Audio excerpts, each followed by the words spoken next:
السلام عليكم ورحمة الله تعالى وبركاته. إن الحمد لله والصلاة والسلام على محمد بن عبد الله أما بعد فأعوذ بالله من الشيطان الرجيم. بسم الله الرحمن الرحيم. وما أرسلناك إلا رحمة للعالمين. وقال تعالى لقد كان لكم في رسول الله أسوة حسنة لمن كان يرجو الله واليوم الآخر وذكر الله كثيرا. وقال رسول الله صلى الله عليه وسلم بعثت لأتمم مكارم الأخلاق أو كما قال النبي عليه الصلاة والسلام. সম্মানিত দর্শক, আজকে আমি আপনাদের সম্মুখে মিলাদুন নবী সাল্লাল্লাহু আলাইহি ওয়াসাল্লাম ও বেদাতি সম্প্রদায় তাদের উদ্দেশ্যে এবং সকলকে লক্ষ্য করে কিছু কথা আলোকপাত করতে চাই। পবিত্র মাহে রবিউল আউয়াল, আজকে 9 রবিউল আউয়াল শেষ হয়ে 10 রবিউল আউয়াল পড়েছে। 12 রবিউল আউয়াল, মতান্তরে 8 বা 9 রবিউল আউয়াল, সাইয়্যিদুল মুরসালিন খাতামুন নবিয়্যিন রাহমাতুল লিল আলামিন মাহবুবে খোদা হযরত সাল্লাল্লাহু আলাইহি ওয়াসাল্লাম এই পৃথিবীতে তাশরীফ আনেন। তার আগমন ছিল বিশ্ববাসীর জন্য রহমত স্বরূপ। তিনি মানবের জন্য রহমত, দানবের জন্য রহমত, আরবের জন্য রহমত, অনারবদের জন্য রহমত।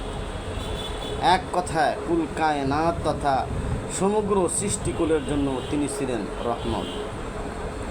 তাই তো আল্লাহ সুবহানাহু ওয়া তাআলা ইরশাদ করেছেন, ওমা আরসালনাকা ইল্লা রাহমাতাল লিল আলামিন, হে রাসূল, আমি আপনাকে বিশ্ববাসীর জন্য রহমত স্বরূপ প্রেরণ করেছি। কবি শেখ ফরিদউদ্দিন আত্তার রহমাতুল্লাহ আলাইহি চমৎকার করে বলেছেন, শুদ ওয়াজুদাশ রাহমাতুল লিল আলামিন মসজিদে উ সুদহামা রুয়ে জমিন। তার অস্তিত্ব হলো বিশ্ববাসীর জন্য কল্যাণ এবং করুণা। তাই গোটা পৃথিবীকে তার জন্য মসজিদ বানিয়ে দেওয়া হয়েছে। মুহাম্মদ রাসূলুল্লাহ সাল্লাল্লাহু আলাইহি ওয়াসাল্লাম বিশ্ব মানবতার সর্বশেষ এবং চূড়ান্ত নবী। 1,24,000 নবী এই পৃথিবীর বুকে আগমন করেছেন, তাশরীফ এনেছেন। বিভিন্ন নবী রাসূলগণ বিভিন্ন এলাকায় এসেছেন, তবে তারা এলাকা ভিত্তিক, অঞ্চল ভিত্তিক নবী ছিলেন। কিন্তু আমাদের নবীকে আল্লাহ সুবহানাহু ওয়া তাআলা অঞ্চল ভিত্তিক নয়, পুরা কায়নাতের জন্য নবী করে আল্লাহ সুবহানাহু ওয়া তাআলা প্রেরণ করেছিলেন। আল্লাহ তাআলা কোরআনে কারীমের মধ্যে ইরশাদ করেন, সূরাতুস সাবা, ওমা আরসালনাকা ইল্লা কাফাতাল লিন-নাসি বাশীরান ওয়া নাযীরা। আমি আপনাকে সমগ্র মানবের জন্য সুসংবাদদাতা ও ভীতি প্রদর্শনকারী রূপে প্রেরণ করেছি। সুতরাং যে ব্যক্তি দাবি করবে যে সে মানুষ, সে যে তার জাতেরই হোক, সে রঙের হোক, যে রঙের হোক, যে এলাকার হোক, যে ধর্মের হোক, যে ভাষার হোক, সে জমিনে থাক, আসমানে থাক, যেখানে থাক না কেন, মুহাম্মদ সাল্লাল্লাহু আলাইহি ওয়াসাল্লাম সবার জন্যই নবী। কেউ মানুক আর না মানুক, তিনি হিন্দুদেরও জন্য নবী, খ্রিস্টানদেরও নবী, মুসলমানদের জন্য, কুল কায়নাতের জন্য নবী করে আল্লাহ সুবহানাহু ওয়া তাআলা তাকে প্রেরণ করেছেন। আল্লাহ তাআলা কোরআনে কারীমের মধ্যে বলেন, সূরাতুল আ'রাফ 158 নম্বর আয়াত, কুল ইয়া আইয়ুহান নাস ইন্নী রাসূলুল্লাহি ইলাইকুম জামিআ। কাফেরদের অভিযোগ যেন না করতে পারে, এই জন্য আল্লাহ সুবহানাহু ওয়া তাআলা দীর্ঘ সময় নবীকে তাদের মধ্যেই প্রতিপালন করেছেন। পৃথিবীর কোনো মানুষ যেন পরকালে কথা বলতে না পারে যে আমাদের কাছে কোনো সুসংবাদদাতা আসেনি, কোনো সতর্ককারী আসেনি, ভীতি প্রদর্শনকারী আসেনি। এই জন্য আল্লাহ সুবহানাহু ওয়া তাআলা তার নবীকে প্রেরণ করে জানিয়ে দিয়েছেন, ইয়া আহলাল কিতাব কদ জাআকুম রাসূলুনা ইউবাইয়িনু লাকুম আলা ফাতরাতিন মিনার রুসুল আন তাকুলু মা জাআনা মিন বাশীরিন ওয়ালা নাযীর ফাকাদ জাআকুম বাশীরুন ওয়া নাযীর আল্লাহু আলা কুল্লি শাইইন কাদির। সূরাতুল মায়েদা 19 নম্বর আয়াত। হে আহলে কিতাব, দীর্ঘদিন রসুল আগমনের বিরতির পর তোমাদের কাছে আমার রসুল এসেছেন, আর আমি রসুলকে এজন্য পাঠিয়েছি যাতে তোমরা বলতে শুরু না করো যে আমাদের কাছে তো কোনো সুসংবাদদাতা কিংবা ভীত প্রদর্শনকারী আগমন করেনি। সুতরাং এখন তো তোমাদের কাছে সুসংবাদদাতাও এসেছেন, ভীতি প্রদর্শনকারীও এসেছেন। মোট কথা, রসুল্লাহ সাল্লাল্লাহু আলাইহি ওয়াসাল্লামের জন্ম, তার এ ধরায় আগমন সমগ্র বিশ্ববাসীর জন্য রহমত এবং করুণা, সুসংবাদ এবং আনন্দের বিষয়। তার মাধ্যমে আমরা কোরআন পেয়েছি, তার মাধ্যমে আমরা ইসলাম গ্রহণের তৌফিক পেয়েছি। তাই এই দুটি নিয়ামতের জন্য আল্লাহ সুবহানাহু ওয়া তাআলা আমাদেরকে আনন্দিত হওয়ার এবং খুশি হওয়ার জন্য বলেছেন।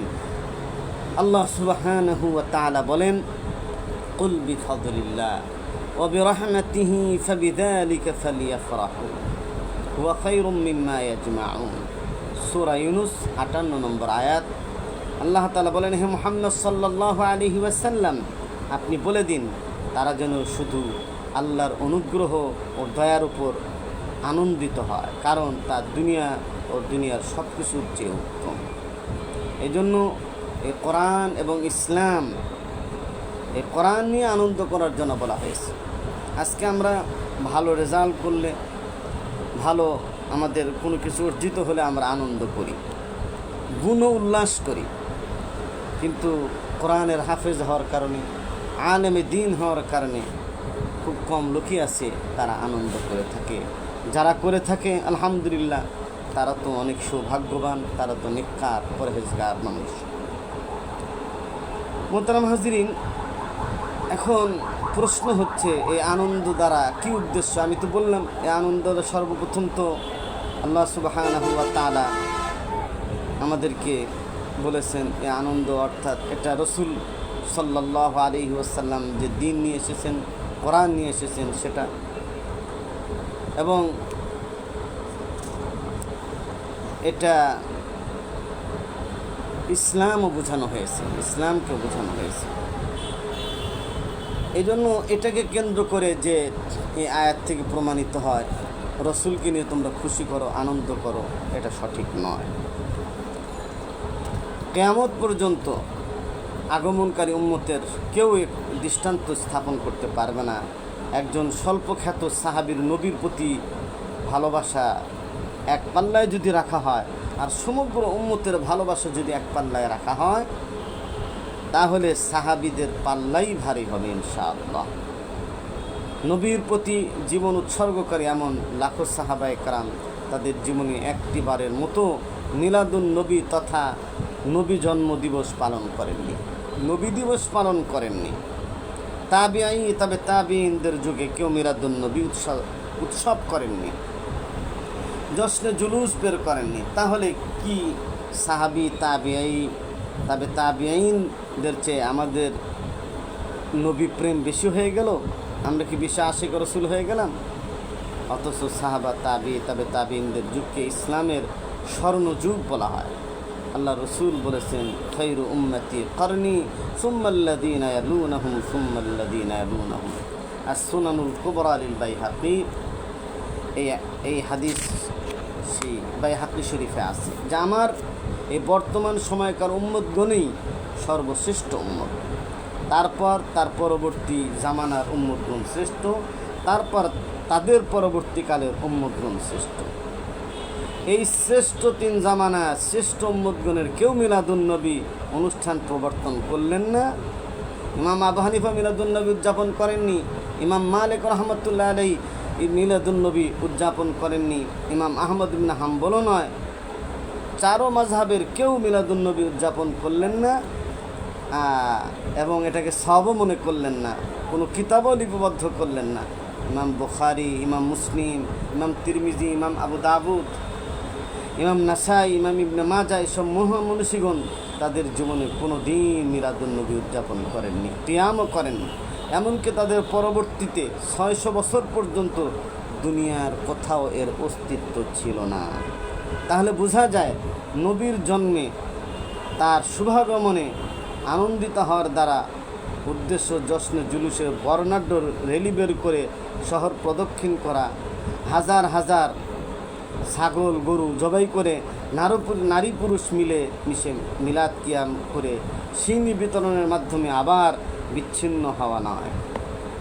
এবং এগুলো যা করা হচ্ছে এগুলো কোনো সাহাবী কোনো তাবিঈন কেউ করেননি। তাই আমাদেরকে মনে রাখতে হবে যে আমরা যা কিছুই করি না কোনো রসুলের বাতলানোর তরিকায় হতে হবে। রসুলের তরিকায় যদি না হয়, সেটা যত সুন্দরই দেখা যাক না কেন, যত ভালোই দেখা যাক না কেন, সেটা কখনো সব হবে না। আমরা তো মিলাদ পড়ি, মিলাদ আসলে আলোচনার বিষয়। মিলাদ মানে রসুলের জন্ম বৃত্তান্ত নিয়ে আলোচনা করা। রসুল তার জন্মদিনে রোজা রাখতেন, আর বর্তমানে আশেখ রসুলরা রোজা না রেখে মিষ্টি বিতরণ করে খায়, আনন্দ করে এবং তারা নাচানাচি করে। আল্লাহ তাআলা আমাদেরকে এর থেকে হেফাজত করে। রসুল যখন এই পৃথিবীর বুকে আগমন করেছিলেন, তখন এই মিলাদুন নবী উদযাপন করেছিলেন আবু লাহাব। সে সোয়াইবা দাসী যখন বলল যে আপনার ভাইয়ের ছেলে হয়েছে, তখন সোয়াইবাকে হাত উঁচু করে বলেছিলেন যে আনতি হুররা, তুমি আজাদ। আজকে সকালবেলা একটা অত্যন্ত চমৎকার এবং সুন্দর একটি খবর আমাকে পৌঁছানোর জন্য তোমাকে আমি আজাদ করে দিলাম। কিন্তু যখন মিলাদুন নবীর উত্তরসূরি, মিলাদুন নবীতে আনন্দ উদযাপনকারী আবু লাহাবকে বলা হয়েছিল যে রসুলের দিনকে মানো, আখিরাতকে বিশ্বাস করো, পরকালে বিশ্বাস করো, তখন সে রসুলকে ধমক দিয়ে বলেছিল তাব্বান লাকা আলিহাযা জামাআতানা। আল্লাহ তাআলা সেই আশেকে রসুল, মিলাদুন নবীর আশেককে পরিষ্কার জানায় দিয়েছেন তাব্বাত ইয়াদা আবি লাহাবিন ওয়া তাব, আবু লাহাবের দুই হাত ধ্বংস হোক। মা আগনা আনহু মালুহু ওয়া মা কাসাব, সে যা কিছু কামাই করেছে তা কোনো কাজে আসবে না, তার স্ত্রীরও কর্মকাণ্ড কোনো কাজে আসবে না। তাহলে বোঝা গেল যে মিলাদুন নবীর আশেক যারা মিলাদুন নবী মানে কিন্তু সিরাতুন নবী মানে না, তারা মূলত রাসূলুল্লাহ সাল্লাল্লাহু আলাইহি ওয়াসাল্লামকে পরিপূর্ণভাবে ভালোবাসে না। এই জন্য আমি বলবো যে আপনারা আমাদের ভাই, আপনাদেরকে এই শরীয়তের ভিতরে আসার জন্য, শরীয়তের গণ্ডির ভিতরে থেকে রাসূলুল্লাহ সাল্লাল্লাহু আলাইহি ওয়াসাল্লামকে মানার চেষ্টা করুন। এই সমস্ত বেদাত, এই সমস্ত খোরাফাত, এই সমস্ত কুসংস্কার থেকে বাঁচার চেষ্টা করুন এবং জাতিকে বিপদগামী না করে সঠিক পথে আনার চেষ্টা করুন। মিলাদুন নবী উদযাপন এবং জশ্নে জুলুস যে পালন, এটা বেদাত। আবার এই মিলাদের শুরুতে আবার ঈদ শব্দ লাগানো হয়েছে। ঈদ মানে খুশি। এখানে ঈদ তো আল্লাহ রসুল বলছেন ইন্না লিকওমিন ঈদানা ওয়া হাদা ঈদুনা, প্রত্যেক জাতির ঈদ রয়েছে আর আমাদের ঈদ হল ঈদুল ফিতর এবং ঈদুল আজহা। এটা এমন একটা ঈদ আমরা উদযাপন করতে যাচ্ছি যে ঈদের মধ্যে নামাজ নেই, অন্য কোনো সুন্নত নেই। এই ঈদ আমরা উদযাপন করি, সেখানে এটাকে ঈদ নাম দিয়েছি, অর্থাৎ শরীয়তের মধ্যে নতুন সংযোজন আমরা করেছি। মিলাদুন নবীতে আনন্দ প্রকাশের বর্তমান যে পদ্ধতি তা পরবর্তীতে আবিষ্কৃত, সেজন্য এটা বেদাত। প্রখ্যাত ইসলামী ঐতিহাসিক আল্লামা ইবনে খাল্লিকান বলেন, আবুল আখতাব উমার ইবনে দেহিয়া নামক দরবারে আলেম দ্বারা ইরাকের তদানীন্তন বাদশাহ আবু সাঈদ মুজাফফরউদ্দিন কাউকারি কুকরি 604 হিজরিতে ইরাকের মুসিল শহরে সর্বপ্রথম মিলাদ কিয়ামের প্রবর্তন করেন। তাহলে এটা তো সোনালী যুগের, স্বর্ণযুগে ছিল না। পরবর্তীতে এটা ইরাকের মধ্যে এটা এক বাদশাহ নিজের দুর্নীতি, নিজের জুলুমকে গোপন করার জন্য সে এরকম মিলাদুন নবী উদযাপন করত। পরবর্তীতে এই যে জশ্নে জুলুসের যে মিছিল 600 বছর পরে ইংরেজদের শাসন আমলে লাহোরে হাজী এনায়েতুল্লাহ এবং মৌলভী মজিদ সাহেবের নেতৃত্বে শুরু হয় জশ্নে জুলুসে ঈদে মিলাদুন নবী, অর্থাৎ নবীর জন্ম দিবস উপলক্ষে বর্ণাঢ্য মিছিল। আর বাংলাদেশের জশ্নে জুলুস আসে 1974 সালে পাকিস্তানের সিরকোট দরবারের ভণ্ডপীর তৈয়ব শাহ এর নির্দেশে আঞ্জুমানে রহমানিয়া আহমদিয়া সুন্নিয়া ট্রাস্টের উদ্যোগে প্রথমে জশ্নে জুলুস বের হয়। বর্তমানে তারই গদ্দিনশীল পুত্র তাহের শাহ সে ধারা চালিয়ে যাচ্ছেন। এ ধারাবাহিকতা অবস্থা দাঁড়াচ্ছে এমন যে রবিউল আউয়াল মাস আসলে শুরু হয় ঈদে মিলাদুন্নবী উদযাপনের যাবতীয় প্রস্তুতি। আর কেউ যদি ঈদ শব্দ না লাগায় তাকে দুশ্মনে রসুল বলা হয়, কেউ যদি রসুলের নামে মিলাদ না দেয় তাকে দুশ্মনে রসুল বলা হয়, নাউযুবিল্লাহ মিন যালিক।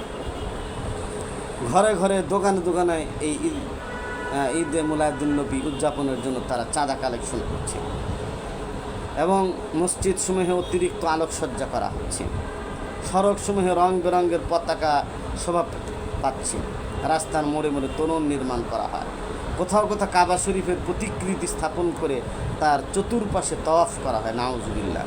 রওজা শরীফের প্রতিকৃতি স্থাপন করে তার চতুর্পাশে তওয়াফ করা হয়। রওজা শরীফের এই ভাস্কর্য বানিয়ে এগুলো তওয়াফ করা হচ্ছে। যুবতী মেয়েদের দিয়ে নবীর জন্মদিবসকে স্বাগত জানানোর জন্য রাজপথে মিছিল ও শোভাযাত্রা বের করা হয় এবং পত্রপত্রিকায় সে ছবি ফলাও করে প্রচার করা হয়। আল্লাহ তাআলা উম্মতের উলামা একরামকে জাযায়ে খায়ের দিন। তাদের প্রতিবাদের কারণে এ ধরনের নারীদের মিছিল ইদানিং আর দেখা যায়, নারীদেরকে আর মিছিলে দেখা যাচ্ছে না। এবং আগে যে পরিমাণ এই মিছিলের মধ্যে মানুষ যেত, আলহামদুলিল্লাহ এটাও আজকে কমে গেছে। এটা হক্কানি উলামা একরামের মেহনতের বদৌলতে আল্লাহ তাআলা এটা করেছেন। সস্তা সুনাম অর্জন করার জন্য আমাদের প্রশাসন এবং আমাদের দেশের যারা নেতৃস্থানীয় আছে তারাও এখানে যোগদান করে থাকেন। কারণ এখানে তো আর রাষ্ট্র কায়েম করার কোনো বিষয় নেই, ইসলামী হুকুমত কায়েমের বিষয় নেই, দিন কায়েমের বিষয় যেহেতু নেই, এই জন্য এখানে তারা খুব সহযোগিতা, আনন্দ, ফুর্তি এগুলো করতে পারে। আর যারা বলে যে না জিহাদ করতে হবে, আল্লাহ রাস্তায় বেরোতে হবে, সংগ্রাম করতে হবে, মিছিল করতে হবে, জীবন দিতে হবে, তাদেরকে তারা পছন্দ করে না। আজকে যারা এই সমস্ত মিছিল মিটিং করছে, এই সমস্ত জুলুস, তাদেরকে রসুলের শানে যখন গুস্তাখি করেছিল তখন তাদেরকে মিছিলে পাওয়া যায় নাই, শাপলা চত্বরে তাদেরকে পাওয়া যায় নাই, তাদেরকে রসুলের মহাব্বতে তাদেরকে রাস্তায় বের হতে দেখা যায় নাই, বরং তারা বসে বসে তামাক খেয়েছে আর বসে বসে দেখেছে অবস্থা। আলহামদুলিল্লাহ সুম্মা আলহামদুলিল্লাহ, বর্তমানে জনগণ তাদের ধোঁকা এবং তাদের পায়তারা এবং তাদের অবস্থা বুঝতে পেরেছে, যার কারণে আজকে আর তাদের সাথে জনগণ আর নেই, বরং ওলামায়ে দেওবন্দ, ওলামায়ে হাক্কানি রব্বানি যারা আছেন তাদের সাথে তাদের সম্পর্ক আলহামদুলিল্লাহ। কারণ দ্বীনের নামে যে বেদাত এবং কুফর এবং শিরিক এবং বেদাত যে চলছে, এগুলোকে বর্জন করতে হবে। কারণ এগুলো করলে দেখতে সুন্দর চমৎকার, ঠিক আছে, কিন্তু এগুলোর দ্বারা তার ঈমান বিনষ্ট হচ্ছে, আমল বিনষ্ট হচ্ছে। আল্লাহ সুবহানাহু ওয়া তাআলা কোরআনে কারীমে যারা এই সমস্ত বেদাত কুসংস্কার চর্চা করে তাদের ভয়াবহ পরিণামের কথা উল্লেখ করেছেন। আল্লাহ তাআলা বলেছেন, কুল হাল নুনাব্বিউকুম বিল আখসারিনা আমালা আল্লাযীনা দাল্লা সা'য়ুহুম ফিল হায়াতিদ দুনিয়া ওয়া হুম ইয়াহসাবুন আন্নাহুম ইহসিনুনা সুনআ। বলুন, আমি কি তোমাদেরকে সেসব লোকের কথা বলে দিব যারা কর্মের দিক দিয়ে খুবই ক্ষতিগ্রস্ত? তারাই সে লোক যাদের প্রচেষ্টা পার্থিব জীবনে ব্যর্থ হয়েছে, অথচ তারা মনে করে যে তারা সৎকর্ম করেছে। সূরা কাহাফ 103-104। এই জন্য আমি বলতে চাই, জাতিকে লক্ষ্য করে, দর্শকদেরকে লক্ষ্য করে বলতে চাই, কুওয়াতে নেকি নাদারি বদমাকুন বরওজুদে খুদ সতম বে হাদ মাকুন। ভালো কাজ করতে না পারলেও মন্দ কাজ করো না এবং নিজের ওপর সীমাহীন জুলুম করো না। মোট কথা, মিলাদুন্নবী উদযাপন, জশ্নে জুলুস বের করা, কোরআন হাদিস এজমা কিয়াস, ইসলামের এই 4 দলিলের ভিত্তিতে পরিত্যাজ্য এবং এটা বর্জনীয়।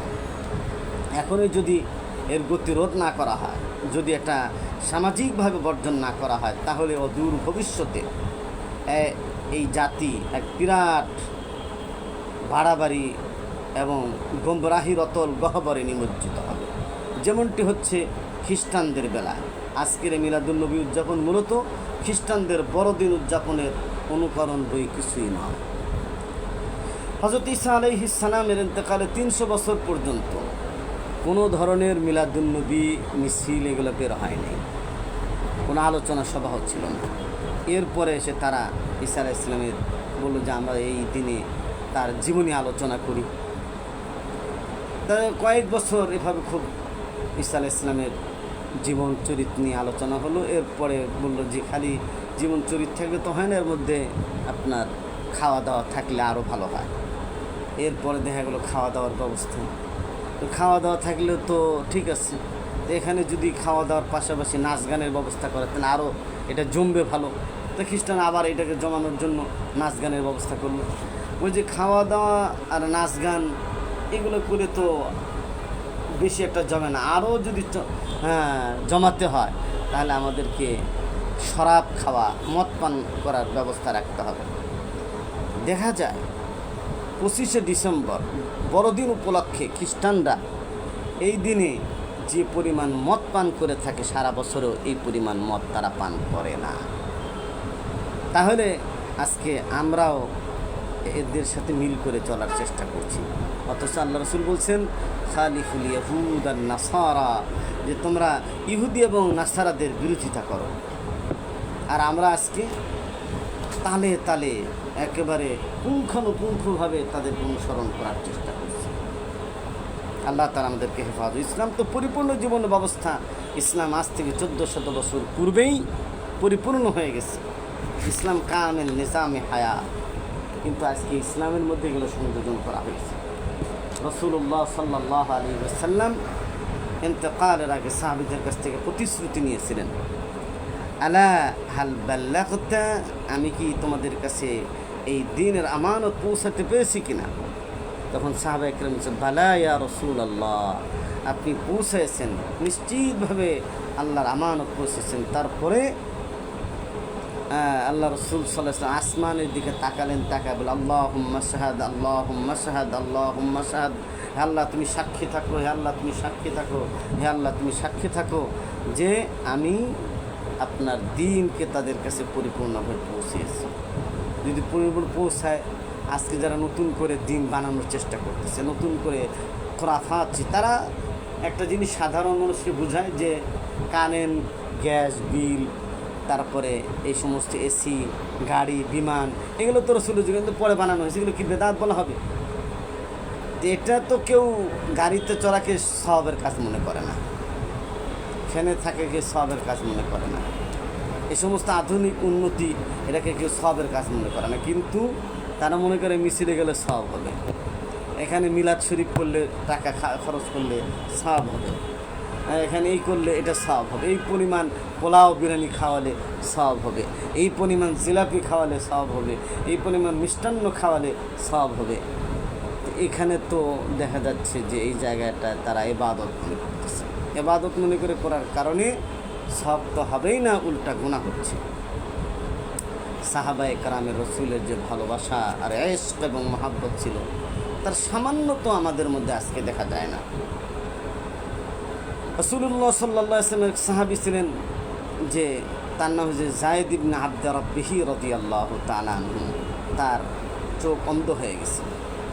রাসূলের ইন্তেকালের উনি খেজুর বাগানে পানি দিচ্ছিলেন, এমন তো অবস্থায় দেখা গেল যে একজন এসে খবর দিল যে আল্লাহ নবী সাল্লাল্লাহু আলাইহি ওয়াসাল্লাম এই পৃথিবীর বুকে আর নেই। তখন তিনি সেজদায় পড়ে গেলেন আর দোয়া করলেন, আল্লাহুম্মা যহাব বাসারি হাত্তা লা আরা আহাদান বাদা হাবিবি সাল্লাল্লাহু আলাইহি ওয়াসাল্লাম ফাকাফা বাসারা। হে আল্লাহ, তুমি আমার দৃষ্টিশক্তি কেড়ে নাও, যাতে আমি আমার মাহবুব সাল্লাল্লাহু আলাইহি সাল্লামের পর আর কাউকে দেখতে না পারি। সাথে সাথে তার চোখ অন্ধ হয়ে যায়। আবু মাহজুরা রাদিয়াল্লাহু তাআলা আনহু রাসূল তাকে আজান শিক্ষা দিয়েছেন। জিহাদের ময়দানে আজান দিতে গিয়ে সে আজানকে নিয়ে মস্কারি করেছিলেন। রাসূল তাকে মাথায় হাত দিয়ে মহব্বত করে আজান শিক্ষা দিয়েছিলেন।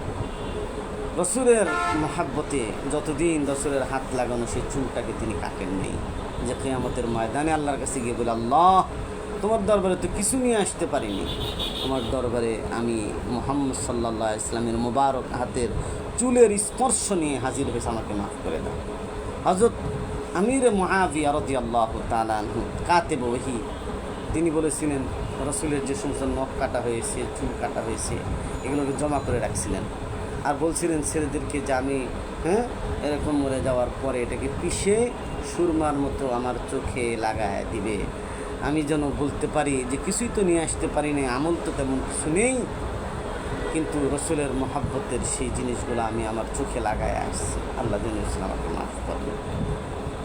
হযরত ফাতেমা রাদিয়াল্লাহু তাআলা আনহা কেঁদে কেঁদে কবিতা আবৃত্তি করেছিলেন, সুব্বাত আলাইয়া মাসাইবুন লাউ আন্নাহা সুব্বাত আলাল আইয়ামি সিরনা লায়ালিয়া মাযা আলা মান শাম্মা তুরবাতা আহমাদি আল্লাহ ইয়াশুম্মা মাদাজ জামানি গাওয়ালিয়া।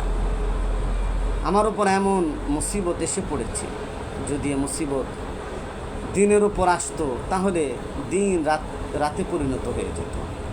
যে ব্যক্তি মুহাম্মদ সাল্লাল্লাহু আলাইহি সাল্লামের কবরের মাটির ঘ্রাণ শুকেছে, সে সারা জীবনও যদি গওয়াল আতরের ঘ্রাণ নেয় তাতে কি আসে যায়? মুহাম্মদ সাল্লাল্লাহু আলাইহি সাল্লামের কবরের সেই ঘ্রাণের মতো তার কিছুই হতে পারে না, এই সুগন্ধির মতো তার কিছু। যারা মুহাম্মদ সাল্লাল্লাহু আলাইহি সাল্লামের সোহবত উঠাইছে, মুহাম্মদ সাল্লাল্লাহু আলাইহি সাল্লামের আদর্শাবনা হয়েছে, তারা বুঝতে পারে যে মুহাম্মদ সাল্লাল্লাহু আলাইহি সাল্লামের সোহবত আর ভালোবাসা কত দামি এবং কত মূল্যবান। হযরত ওমর রাদিয়াল্লাহু তাআলা আনহু পেরেশানি রসুলের ইন্তেকালের পরে বেড়ে গিয়েছে, এত বেড়ে গিয়েছিল যে উনি তরবারি নিয়ে দাঁড়ায় গেছে। যদি কেউ বলে যে মুহাম্মদ সাল্লাল্লাহু আলাইহি সাল্লাম ইন্তেকাল হয়ে গেছে, তাকে হত্যা করে দেবে। কিন্তু হযরত আবু বকর সিদ্দিক রাদিয়াল্লাহু তাআলা আনহু তিনি আসলেন ঠান্ডা মাথায়, এসে দেখলেন যে পরিস্থিতি খুব জটিল, তাই তিনি রসুলের কাছে গেলেন, রসুলের কপালে চুমু খাইলেন, বললেন, ওয়া নবিয়া ওয়া খলিলা ওয়া সফিয়া, এগুলো বলেন আমার পিতামাতা আপনার উপর স্বর্গ হোক, খোদার কসম আল্লাহ তাআলা আপনাকে দ্বিতীয়বার মৃত্যুর স্বাদ আস্বাদন করাবেন না। যে মৃত্যু আপনার জন্য অবধারিত ছিল তা হয়ে গেছে। এরপর হুজরা শরীফ থেকে বাইরে আসলেন, দেখলেন ওমর বড় বেহাল অবস্থা দাঁড়িয়ে আছেন, শোকে দুঃখে তিনি যেন সব হারিয়ে ফেলেছেন। আবু বকর রাদিয়াল্লাহু তাআলা তাকে দেখে বললেন, ওমর, রাসূলুল্লাহ সাল্লাল্লাহু আলাইহি ওয়াসাল্লাম ইন্তেকাল হয়ে গেছে, তুমি কি আল্লাহ তাআলার এই বাণী শোনো নাই? ইন্নাকা মাইয়িতুন ওয়া ইন্নাহুম মাইয়িতুন, তুমিও মরবে এবং তারাও মরবে। কাফেররা রাসূলের মৃত্যু কামনা করত, তো বলছে আপনিও মরবেন, তারাও মরবে। আবার আল্লাহ তাআলার আরেক আয়াত শোনালেন, ওমা জাআলনা লিবাশারিন মিন ক্বাবলিকাল খুলদ আফা ইন মিত্তা ফাহুমুল খালিদুন, আপনার পূর্বেও কোনো মানুষকে আমি অনন্ত জীবন দান করিনি, সুতরাং আপনার মৃত্যু হলে তারা কি চিরঞ্জীব হয়ে থাকবে? সূরা আম্বিয়া 34। এরপর তিনি আবু বকর রাদিয়াল্লাহু তাআলা মসজিদে নববীর মিম্বারের দিকে অগ্রসর হলেন, সমবেত লোকদেরকে শান্ত হয়ে বসার জন্য অনুরোধ করলেন। এরপর আল্লাহ তাআলার প্রশংসা করে এক দীর্ঘ বক্তৃতা করলেন, বললেন, ইয়া আইয়ুহান নাস মান কানা মিনকুম ইয়াবুদু মুহাম্মাদান ফা ইন্না মুহাম্মাদান ক্বাদ মাত ওয়া মান কানা মিনকুম ইয়াবুদুল্লাহ ফা ইন্নাল্লাহা তাআলা হাইয়ুন লা ইয়ামুত قال الله تعالى وما محمد إلا رسول قد خلت من قبله الرسل أفإن مات أو قتل انقلبتم على أعقابكم ومن ينقلب على عقبيه فلن يضر الله شيئا وسيجزي الله الشاكرين الرواه البخاري বুখারী শরীফের মধ্যে হাদিস আছে। তোমাদের মধ্যে যে ব্যক্তি মুহাম্মদ সাল্লাল্লাহু আলাইহি ওয়াসাল্লামের ইবাদত করত, তার জেনে রাখা উচিত যে নিশ্চয় মুহাম্মদ সাল্লাল্লাহু আলাইহি ওয়াসাল্লাম ইন্তেকাল করেছেন। আর যে ব্যক্তি আল্লাহর ইবাদত করত, তার জেনে রাখা উচিত আল্লাহ চিরঞ্জীব, তিনি কখনো মৃত্যুবরণ করবেন না। মুহাম্মদ সাল্লাল্লাহু আলাইহি ওয়াসাল্লাম একজন রসুল ছিলেন, তার পূর্বে অনেক রসুল অতিবাহিত হয়ে গিয়েছেন। সুতরাং তিনি যদি মারা যান বা নিহত হন, তাহলে তোমরা কি তোমাদের পূর্ব অবস্থায় ফিরে যাবে, আর যে ব্যক্তি দিন ইসলাম থেকে ফিরে যাবে সে আল্লাহর কোনো ক্ষতি করতে পারবে না। আল্লাহ তাআলা অতি সত্য কৃতজ্ঞদেরকে বদলা দেবেন। এ ভাষণ শুনে হযরত ওমর রাদিয়াল্লাহু তাআলা আনহু বললেন, আল্লাহর কসম, আমি যখনই আবু বকর রাদিয়াল্লাহু তাআলা আনহুর আয়াত তেলাওয়াত করতে শুনলাম তখন হতভম্ব হয়ে গেলাম। আমার পা স্থির রাখতে পারলাম না, জমিনের উপর বসে পড়লাম। মোট কথা 12 রবিউল আউয়ালে সাহাবায়ে কেরাম এবং আহলে বায়াতের লোকেরা নবীর ইন্তেকালের শোকে মুহ্যমান। সেখানে আমাদের তথাকথিত সুন্নি নামধারী বেদাতি ভাইয়েরা 12 রবিউল আউয়ালে মিলাদুন নবীর আনন্দে জুলুস মিছিলে অথই সাগরে তরঙ্গের ন্যায় ভেসে বেড়ায়। তারা তার ইন্তেকালের দিনটাকে বেমালুম ভুলে যায়, অথচ 12 রবিউল আউয়ালে রাসূলের ইন্তেকাল হয়েছে। অথচ পৃথিবীর ইতিহাসে নবী প্রেমের যত উজ্জ্বল দৃষ্টান্ত হতে পারে, পৃথিবীর সূচনা থেকে আজ পর্যন্ত প্রেম এবং ভালোবাসার যত দৃষ্টান্ত হতে পারে সবগুলোর নমুনা স্থাপন করে গেছেন হযরত সাহাবায়ে কেরাম রিজওয়ানুল্লাহি তাআলা আলাইহিম আজমাইন। আর তারা যখন ঈদে মিলাদুন্নবী উদযাপন করেননি, জশ্ন জুলুস করেননি, মিছিল শোভাযাত্রা করেননি, তখন আমরাও তা করতে পারি না। এটা করা যায় না। এটা সওয়াব ও পুণ্যের কাজও নয়, বরং এটা পাপ, এটা নব আবিষ্কৃত, এটা বেদাত। সৌদি সরকারের জন্য পরিষ্কার তাদের ওলামায়ে কেরামের যে সর্বোচ্চ বোর্ড আছে সেখান থেকে এটা ঘোষণা করা হয়েছে জন্মদিন পালন শিরক তুল্য।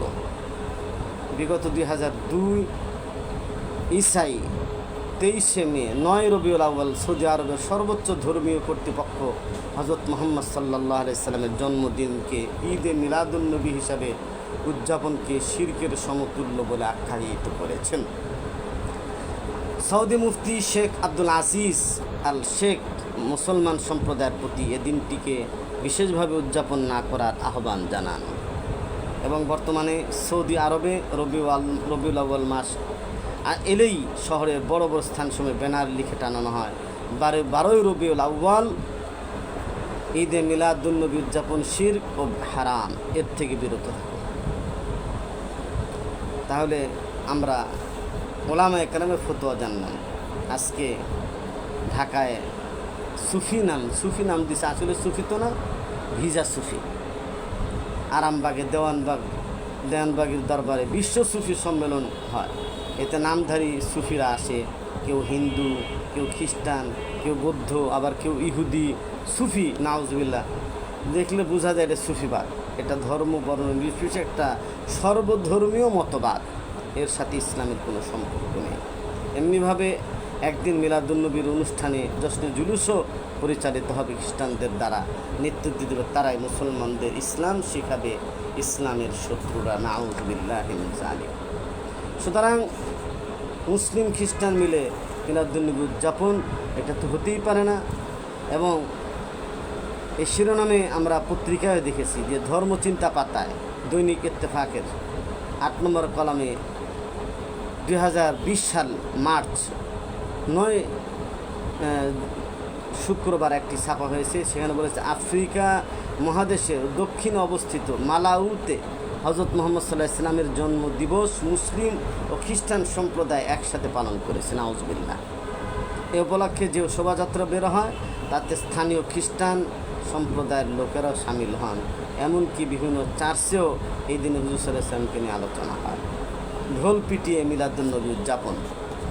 আর মিলাদুন্নবী উদযাপনের সর্বশেষ সচিত্র প্রতিবেদন পাঠ করলাম আজ শুক্রবার দৈনিক যুগান্তরে। সেখানে লেখা হয়েছে লেবাননের সুফি দার্শনিকেরা বৃহস্পতিবার 12 রবিউল আউয়াল ঈদে মিলাদুন্নবী পালন করবেন। এ সময় তারা বাদ্যযন্ত্র নিয়ে রাস্তায় নেমে আসেন, নাউজুবিল্লাহ। ছবিতে দেখা যায় যে নারী, পুরুষ, শিশুরা ঢোল তবলা বাজিয়ে আনন্দ মিছিল করছে। আফসোস, ঢোল তবলা, গান বাজনা, বাদ্যযন্ত্র চিরতা হারাম করা হয়েছে। তো রাসূলুল্লাহ সাল্লাল্লাহু আলাইহি ওয়াসাল্লাম, আমি এগুলোকে ধ্বংস করার জন্য, বাদ্যযন্ত্রকে ধ্বংস করার জন্য আমি পৃথিবীর বুকে এসেছি। আর আমরা নবীর আদর্শের নামে, নবীর মহব্বতের নামে বাদ্যযন্ত্র চালু করতেছি, নাউজুবিল্লাহ। ইসলামের শত্রুদের ষড়যন্ত্রের শিকার আজকে মুসলিম জাতি। আজ রাসূলুল্লাহ সাল্লাল্লাহু আলাইহি ওয়াসাল্লামকে আনুষ্ঠানিক নবী বানিয়ে ফেলা হয়েছে, নাউযুবিল্লাহ। এক জায়গায় দেখলাম এই যে গোলাপবাগ দরবার, এখন তো সব দরবার ভাঙ্গা হইতেছে, কারণ এটা দরবার তো ভাঙ্গা হচ্ছে না, মাজার ভাঙ্গা হচ্ছে না, আমি বলবো শিরিক বেদাতের আখড়া এবং গাজা মদের আসরকে ভাঙ্গা হচ্ছে মূলত। আল্লাহ তাআলা এই সরকারকে কায়েম দায়েম রাখুক, কারণ এই দেশটা যেন ইসলামী হয়ে যায়, ইসলামপন্থীদের হাতে যেন এই দেশটা আসে। আল্লাহ তাআলার কাছে আমরা দোয়া করি, আমরা যেন এই দুই চোখ দিয়ে দেখে যেতে পারি বাংলার জমিনে ইসলামের বিজয়কে। আল্লাহ তাআলা আমাদেরকে সেই তৌফিক দান করে, বলেন আমিন। এই জন্য মোহতারাম ভাইরা, আজকে এই 12 রবিউল আউয়ালে নেচে গেয়ে মিছিল শোভাযাত্রা করে সেমিনার সিম্পোজিয়াম করে ঈদ উদযাপন করে ক্ষান্ত নয়, বরং রসুল হয়ে যে আদর্শ রেখেছেন সে আদর্শের খবর কিন্তু আজকে দুনিয়ার মানুষদের নেই। আজকে পুরা বিশ্বে মুসলমানদের দুর্দশা, এর কারণ আমরা সঠিকভাবে রাসূলুল্লাহ সাল্লাল্লাহু আলাইহি ওয়াসাল্লামের জীবনটাকে আমরা মূল্যায়ন করছি না, আমলে নিচ্ছি না, চর্চা করছি না। এজন্য আমাদের জীবনে আজকে সুন্নতের আলোচনা নাই, সুন্নতের চর্চা নেই, সুন্নতের কথা নেই। আমরা আজকে বিজাতীয় কালচার নিয়ে আমরা ব্যস্ত হয়ে আছি। তাই সবার প্রতি দরদি আহ্বান, আসুন এই বেদাতি কর্মকাণ্ড, রসুলের মহাব্বতের নামে রসুলকে কষ্ট দেওয়ার এই কর্মকাণ্ড থেকে আমরা নিজেদেরকে বাঁচিয়ে রাখি। আমি দরদের সাথে আমার প্রিয় ভাই আশিকিন ভাইদেরকে, জাকিরিন ভাইদেরকে বলতে চাই যে আপনারা তো আমাদেরই ভাই, ইন্নামাল মুমিনুনা ইখওয়া, মুমিনরা হচ্ছে ভাই ভাই। সুতরাং আমরা আপনাদেরকে আমাদের কলিজার ভাই বলে আহ্বান করছি, আসুন আমরা সবাই ঐক্যবদ্ধ হই, আমরা সঠিক জিনিসটা চর্চা করি, সঠিক জিনিসটা বাস্তবায়নের জন্য আমরা এগিয়ে আসি। আমরা সমালোচনা উঠেই, স্টেজে উঠেই যে যারা রসুলকে হাজির নাজির মানে না, আলিমুল গায়েব মানে না, তারা কাফের। মনে হচ্ছে যে একটা কাফের একটা গোডাউন খুলে নিচ্ছে, উঠেই বাস দেওবন্দি ওলামায়ে কেরামদেরকে, হাটহাজারি মাদ্রাসা আলেমদেরকে, পটিয়া মাদ্রাসার আলেমদেরকে, জামিয়া রহমানিয়ার আলেমদেরকে, জামিয়া দিনিয়ার ওলামায়ে কেরামদেরকে তারা কাফের বলে দিচ্ছে, কওমি মাদ্রাসার ওলামায়ে কেরামদের তারা কাফের বলতেছে। তো সারাটা জীবন তারা সুন্নতের চর্চা করছে, সুন্নতকে ছড়িয়ে দেওয়ার জন্য দাওয়াতুল হক কায়েম করা হয়েছে, সুন্নতকে ছড়িয়ে দেওয়ার জন্য তারা কত প্রোগ্রাম, কত আলোচনা, কত কোরবানি পেশ করছে। তাই ভুল বুঝাবুঝির অবসান হোক, আবার বাংলার জমিনে সুন্নত পূর্ণাঙ্গভাবে জিন্দা হোক, আবার খেলাফত আলা মিনহাজিহিন নবুয়া, যেটি রাসূলুল্লাহ সাল্লাল্লাহু আলাইহি ওয়াসাল্লাম কায়েম করে গিয়েছিলেন সোনার মদিনায়, মদিনার সনদের সঠিক বাস্তবায়ন হোক, এই প্রত্যাশা ব্যক্ত করে আপনাদের সবাইকে আমার আলোচনা শোনার জন্য অত্যন্ত কৃতজ্ঞতা প্রকাশ করে আমি আপনাদের থেকে এখনই বিদায় নিচ্ছি। আসসালামু আলাইকুম ওয়া রাহমাতুল্লাহি তাআলা ওয়া বারাকাতুহু।